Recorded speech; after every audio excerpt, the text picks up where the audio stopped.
ముంపు బాధితులకు పంపిణీ చేసేందుకు సిద్ధంగా ఉంచిన ఆహారం పొట్లాలను మున్సిపల్ శాఖ మంత్రి పొంగూరు నారాయణ పరిశీలించారు. ఇతర జిల్లాల నుంచి లారీల్లో ఇందిరాగాంధీ స్టేడియానికి ఫుడ్ ప్యాకెట్లు, ఫ్రూట్స్, వాటర్ ప్యాకెట్లు చేరుకున్నాయి. సీఎం చంద్రబాబు ఆదేశాలతో వరద బాధితులకు ఆహారం పంపిణీ చేస్తున్నామని మంత్రి అన్నారు. మొత్తం 6 లక్షల ఫుడ్ ప్యాకెట్లు, 6 లక్షల వాటర్ బాటిళ్లు పంపిణీ చేస్తున్నామని తెలిపారు. వరద బాధితులకు ఎలాంటి ఇబ్బంది లేకుండా ప్రభుత్వ యంత్రాంగం ఏర్పాట్లు చేస్తోందన్నారు.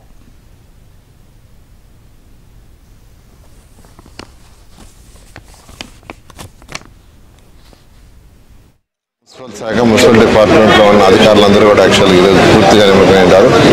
అంతేకాకుండా పక్కన ఎక్కడైతే ఈ యొక్క ఎఫెక్ట్ లేని కార్పొరేషన్స్ నుంచి, మున్సిపాలిటీస్ నుంచి యాక్చువల్గా కమిషన్ అధికారులు కూడా యాక్చువల్గా మా సెక్రటరీ గారు పిలిపించారు. అయితే ఎవరికి ఎటువంటి ఇబ్బంది లేకుండా చేయమని ముఖ్యమంత్రి గారు ఆదేశంతో ఈరోజు యాక్చువల్గా అన్ని శాఖలు పనిచేస్తున్నాయి. ఈ ఫుడ్కు సంబంధించి యాక్చువల్గా దాదాపు ఈరోజు అయితే 6 లక్షల పైగా breakfast, more than 6 lakhs water supply చేస్తున్నారు. నిన్న మొన్న సప్లై చేసిన దానికి దాన్ని ఇంకా పెంచుకుని ముఖ్యమంత్రి గారు చెప్పడం.